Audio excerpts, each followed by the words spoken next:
Hello नमस्कार दोस्तों, आप सभी का स्वागत है आपके यूट्यूब चैनल यूनिक प्लस पर। मैं सचिन आपके लिए जीएस की नई प्रैक्टिस सेट सीरीज लेकर आया हूं और मैं उम्मीद करता हूं यह प्रैक्टिस सेट सीरीज भी आपके लिए परीक्षा की दृष्टि से अत्यंत उपयोगी और महत्वपूर्ण साबित होगी। तो चलिए शुरू करते हैं आज के सेशन को। और आज की मोटिवेशनल लाइन्स हैं, लोगों को अपने सपने मत दिखाओ, लोगों को अपने सपने मत दिखाओ, बस उन्हें पूरा करके दिखाओ, बस उन्हें पूरा करके दिखाओ। क्योंकि लोग सुनना कम और देखना ज़्यादा पसंद करते हैं, क्योंकि लोग सुनना कम देखना ज़्यादा पसंद करते हैं। तो दोस्तों, बोलने से काम नहीं होता है, प्रयास कर लो, कीजिए और मेहनत कीजिए, तब आपको सफलता मिलती है। सिर्फ अगर कहने से सफलता मिल जाती तो इस संसार में सभी लोग सफल हो जाते, ठीक है। लेकिन सफलता उन्हीं लोगों को मिलती है जो मेहनत करते हैं और अपने लक्ष्य को पाने के लिए बेहतर प्रयास करते हैं। तो चलिए शुरू करते हैं आज के सेशन को। और आज का पहला क्वेश्चन है कि फूट डालो और राज करो की रणनीति अपनाई गई थी। देखिए, फूट डालो और राज करो की रणनीति अंग्रेजों की रणनीति थी, लेकिन ये पूछा गया है कि सबसे पहले इस पर किसने अमल किया था। तो फूट डालो राज करो की नीति को लॉर्ड कर्जन ने अपनाया था, कर्जन ने। देखिए, कर्जन ने क्या किया था, इसका सबसे जो गणित कार्य माना गया वो था बंगाल विभाजन। क्या किया था? बंगाल विभाजन किया था कर्जन ने, ठीक है। और बंगाल विभाजन कब किया था? 1905 में।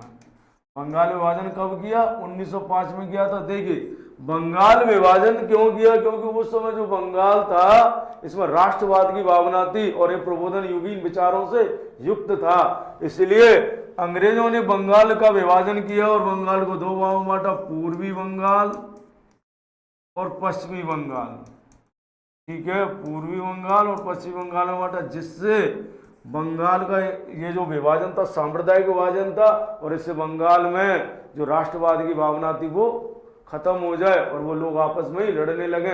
इसके लिए ये फूट डालो और राज करो की नीति अपनाई थी। लॉर्ड मिंटो ने इसके समय 1909 में मॉर्ले मिंटो सुधार आते हैं, मॉर्ले मिंटो सुधार। 1909 में क्या है? मॉर्ले मिंटो सुधार आते हैं, सुधार, ठीक है। इसमें क्या था? मुसलमानों के लिए पृथक निर्वाचन।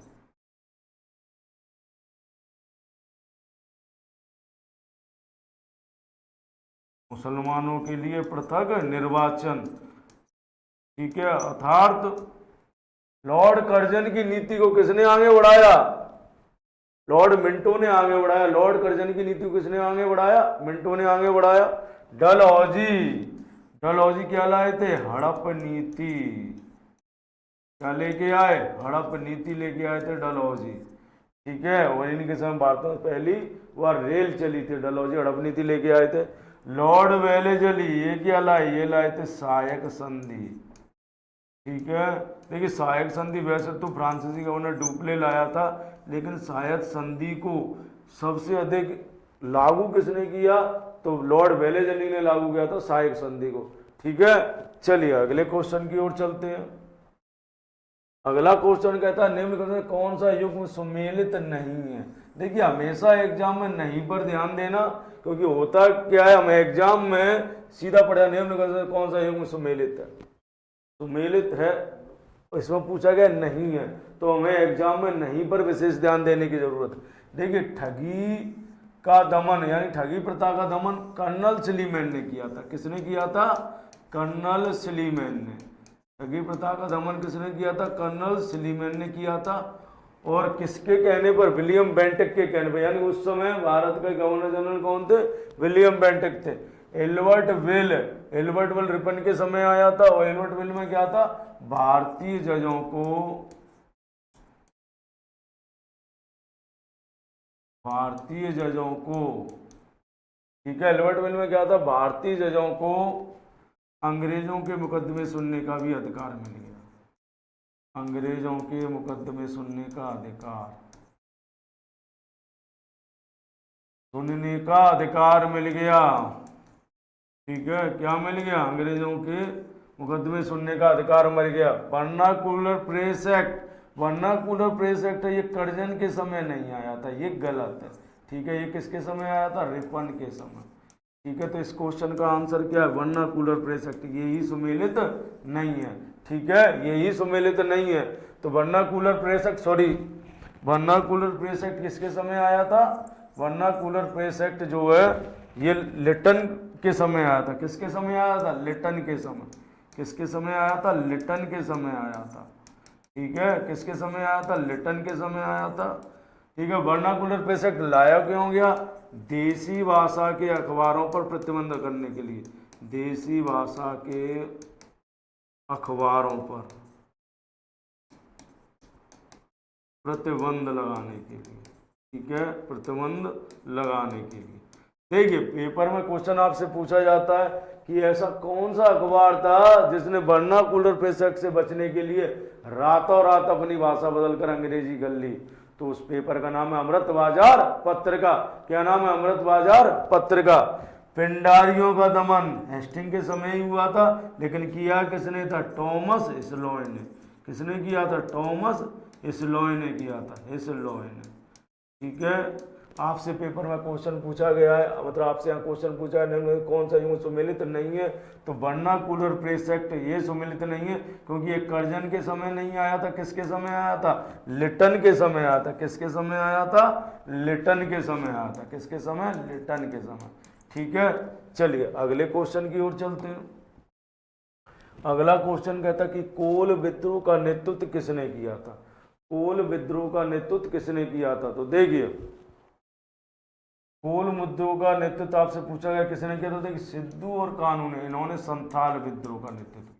कौन सा? संथाल विद्रोह। ठीक है, बिरसा मुंडा, इन्होंने मुंडा विद्रोह या उलूग खानी विद्रोह कहते हैं, मुंडा विद्रोह। ठीक है, या उलूगलम विद्रोह। ठीक है, देखिए बिरसा मुंडा जो होते हैं ना, जड़ी बूटियों का ज्ञान था। ठीक है, और ये जड़ी बूटियों का ज्ञान था, और ये लोगों को जड़ी बूटी देते, जनजाति एरिया में जड़ी बूटी दे देते, वो लोग स्वस्थ हुए। तो उनको ये यकीन हो गया कि बिरसा मुंडा के पास कोई देवी शक्ति है। ठीक है, एक दिन बिरसा मुंडा कहते हैं कि ईश्वर ने मुझे स्वप्न दिया है, आज अगर हम अंग्रेजों के साथ संघर्ष करेंगे तो हम पर गोलियां असर नहीं करेंगी। तो इसलिए उसी समय मुंडा विद्रोह होता है। दूसरी बात देखिए, ये जनजातियों ने विद्रोह इसलिए किया कि जनजातियों का जीवन होता है वो अलग होता है, उनकी संस्कृति कल्चर अलग होता है, वो बाहरी लोगों का हस्तक्षेप उसमें बर्दाश्त नहीं करती। लेकिन अंग्रेजों ने उसमें हस्तक्षेप शुरू कर दिया, जिसके कारण इन लोगों ने विद्रोह किया था। ठीक है, आपसे पूछा गया कोल विद्रोह, तो कोल विद्रोह किया था बुद्ध भगत ने।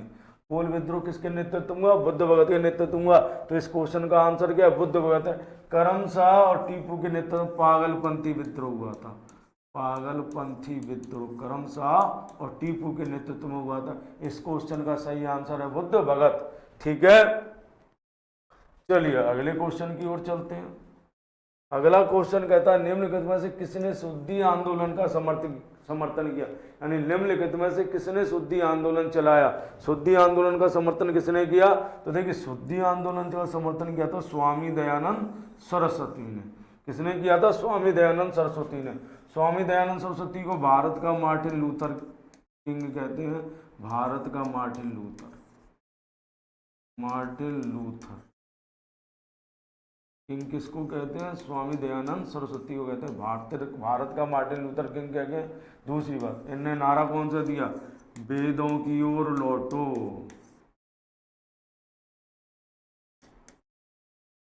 और लौटो। ठीक है, दूसरा स्वराज शब्द दिया। स्वराज शब्द का प्रयोग सबसे पहले किया। स्वराज शब्द का प्रयोग किया। आर्य समाज की स्थापना की। आर्य समाज की स्थापना कहाँ की? बंबई में। ठीक है, आर्य समाज की स्थापना की। और अच्छा समिति बनाई। और अच्छा समिति।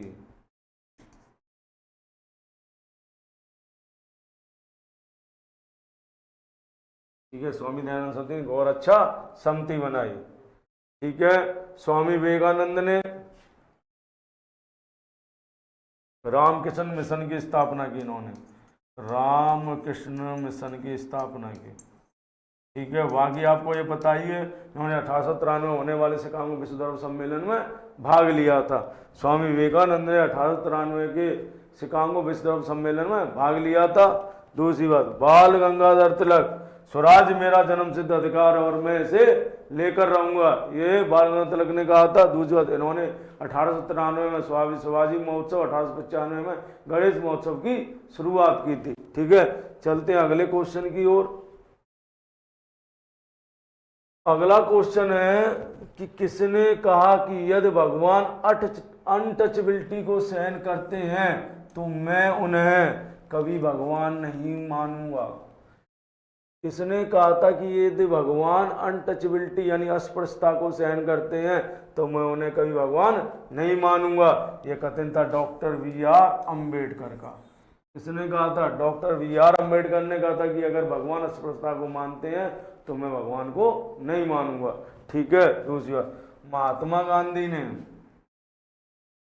हरिजन शब्द प्रयोग किया दलितों के लिए, हरिजन शब्द का प्रयोग किया।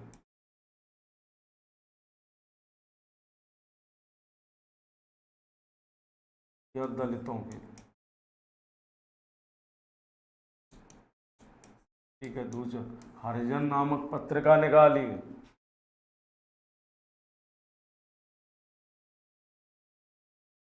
हरिजन नामक पत्रिका निकाली। ठीक है, डॉक्टर वी आर अम्बेडकर ने कौन सी पत्रिका? बहिष्कृत भारत,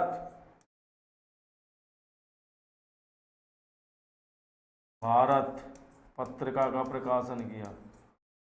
ठीक है, all India depressed class federation की स्थापना की डॉक्टर वी आर अम्बेडकर ने, all India depressed class association की स्थापना की महात्मा गांधी ने। ठीक है, और लाला लाजपत राय कांग्रेस के विशेष अधिवेशन के अध्यक्ष बने थे, और बाल गंगाधर तिलक ये कांग्रेस के कभी अध्यक्ष नहीं बने। बाल गंगाधर तिलक कांग्रेस के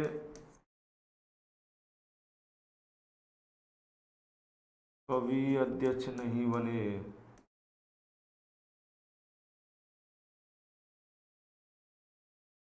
नहीं बने।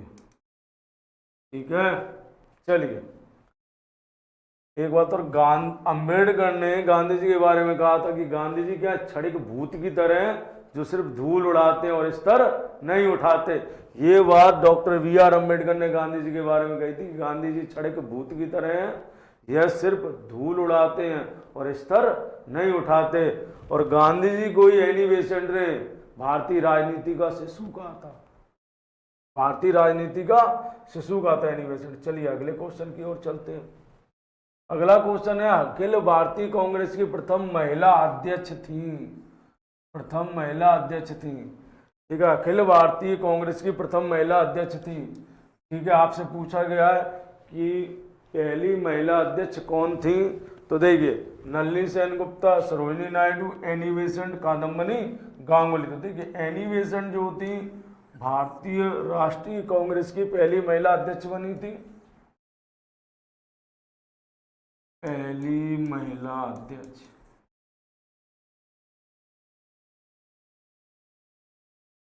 ठीक है, पहली महिला अध्यक्ष बनती है, कब बनती है? 1917 में। अधिवेशन कहाँ होता है? कलकत्ता में, कलकत्ता अधिवेशन में बनती है एनी बेसेंट। सरोजिनी नायडू, पहली भारतीय महिला जो कांग्रेस की अध्यक्ष बनी वो सरोजिनी नायडू है, पहली भारतीय महिला।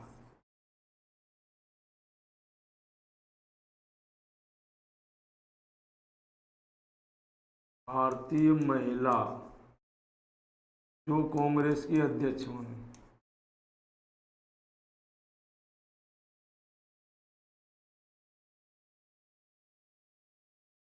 अध्यक्ष बनी, पहली भारतीय महिला जो कांग्रेस की अध्यक्ष बनी कौन थी? सरोजिनी नायडू। पहली भारतीय महिला जो कांग्रेस की अध्यक्ष बनी कौन थी? सरोजिनी नायडू। ठीक है, कादम्बनी गांगुली, कादम्बनी गांगुली की बात करते हैं, पहली महिला, महिला जिसने कांग्रेस के मंच को संबोधित किया, मंच को संबोधित किया।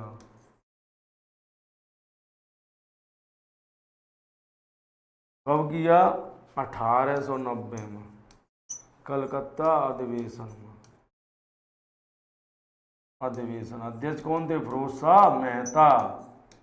अधिवेशन अध्यक्ष कौन थे? फिरोज शाह मेहता। नलिनी सेन गुप्ता, ये पहली अंग्रेज महिलाएं जो कांग्रेस की अध्यक्ष बनी। नलिनी सेन गुप्ता पहली अंग्रेज महिला जो कांग्रेस की अध्यक्ष बनती है, पहली अंग्रेज महिला, पहली अंग्रेज महिला, अंग्रेज महिला जो कांग्रेस की अध्यक्ष बनी।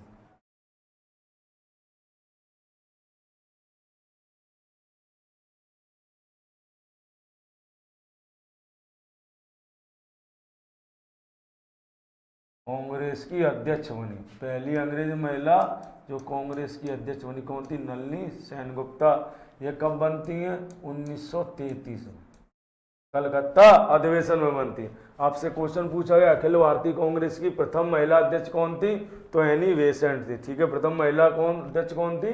एनी बेसेंट थी। ठीक है, एनी बेसेंट थी। अगले क्वेश्चन की ओर चलते हैं। अगला क्वेश्चन आपसे कहता है कि राज्य पुनर्गठन आयोग 1 नवंबर 1956 को कितने राज्य व संघ राज्य बनाए गए? तो देखिए, राज्य पुनर्गठन आयोग किसकी अध्यक्षता में गठन किया गया था? फजल अली। कौन अध्यक्ष थे इसके? फजल अली अध्यक्ष थे, अध्यक्ष। ठीक है, और 2 सदस्य थे इसके। सदस्य कौन थे? पंडित हृदय नाथ कुंजरू, और के.एम. पन्नेकर इसके अध्यक्ष थे।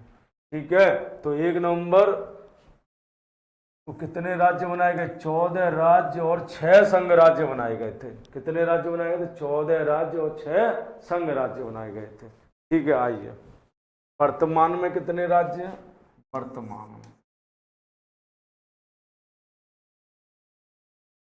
वर्तमान में आपके 28 राज्य और 8 केंद्र शासित राज्य।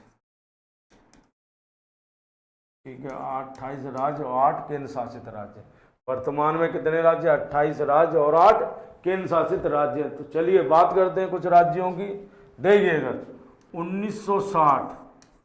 1960 में बम्बई से 2 प्रांत बनते हैं, महाराष्ट्र और गुजरात। ठीक है, 1963 नागालैंड। 1963 में कौन बनता है? नागालैंड राज्य बनता है। ठीक है, 1966 में 2 राज्य बनते हैं, पंजाब व हरियाणा। पंजाब व हरियाणा राज्य बनते हैं 1966 में। आइए इधर बात करते हैं 1971 में हिमाचल। 71 में कौन बनता है? हिमाचल। 1972 में 3 राज्य बनते हैं, मेघालय, मणिपुर और त्रिपुरा। ठीक है, 1975 में सिक्किम 22वां राज्य बनता है। सिक्किम 1975 में 22वां राज्य बनता है। 1987 में फिर 3 बनते हैं, गोवा। ठीक है, गोवा, मिजोरम और अरुणाचल। 1987 में। ठीक है, 3 राज्य बनते हैं।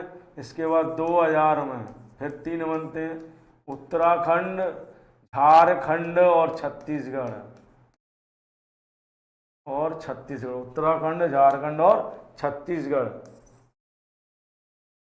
ठीक है, आइए इधर 2 राज्य बनते हैं, उत्तराखंड 2000 में, उत्तराखंड।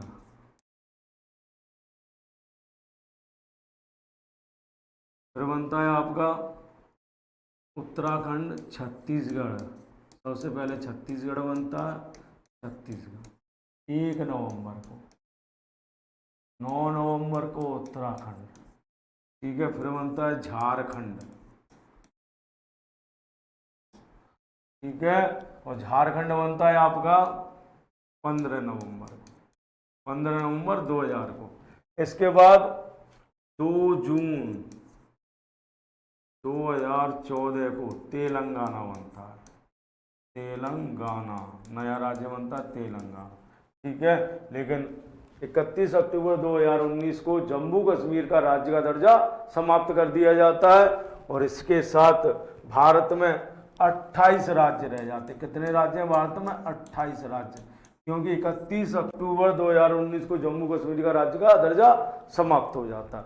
और 2 नए केंद्र शासित राज्य आ जाते हैं, जम्मू कश्मीर और लद्दाख, ठीक है। तो चलिए, आपसे क्वेश्चन पूछा गया था कि राज्य पर्यटन आयोग 1 नवंबर 1956 को कितने राज्य और संघ राज्य बनाए गए थे? तो 14 राज्य और 6 संघ राज्य बनाए गए थे। अजहर अली की अध्यक्षता में राज्य पर्यटन आयोग बनाया गया था। पंडित इंदिरा कुल्लू और के.एम. पन्नेकर थे, ठीक है। चलिए अगले क्वेश्चन की ओर चलते हैं। अगला क्वेश्चन है कि भारतीय संघवाद को सहकारी संघवाद किसने कहा? भारतीय संघवाद को सहकारी संघवाद किसने कहा है? तो देखिए, जी ऑस्टिन ने कहा है, जी ऑस्टिन ने कहा है कि भारतीय संघवाद सहकारी संघवाद है, ठीक है। केसी वियर ने क्या कहा है? केसी वियर ने कहा है कि भारत अर्ध संघवाद है, अर्ध संघीवाद है, अर्ध संघीवाद है। ये बात केसी वियर ने कही है, ठीक है। और डॉक्टर बी.आर. अम्बेडकर ने कहा कि भारत को संघीवाद के तंग ढांचे में नहीं बांधा जा सकता, ठीक है। Doctor B R. अम्बेडकर ने कहा था कि भारत को संघवाद के तंग ढांचे में नहीं बांधा जा सकता। आपसे क्वेश्चन पूछा गया कि भारतीय संघवाद को सहकारी संघवाद किसने कहा है? तो जी ऑस्टिन ने कहा, ठीक है। चलिए अगले क्वेश्चन की ओर चलते हैं। अगला क्वेश्चन कहता है कि संविधान में समानता का अधिकार 5 अनुच्छेदों द्वारा स्वीकृत किया गया है। संविधान में समानता का जो अधिकार है वो 5 अनुच्छेदों में स्वीकृत किया गया है। तो देखिए, समानता का अधिकार हमारा मूल अधिकार है। बात कर लेते हैं मूल अधिकारों की।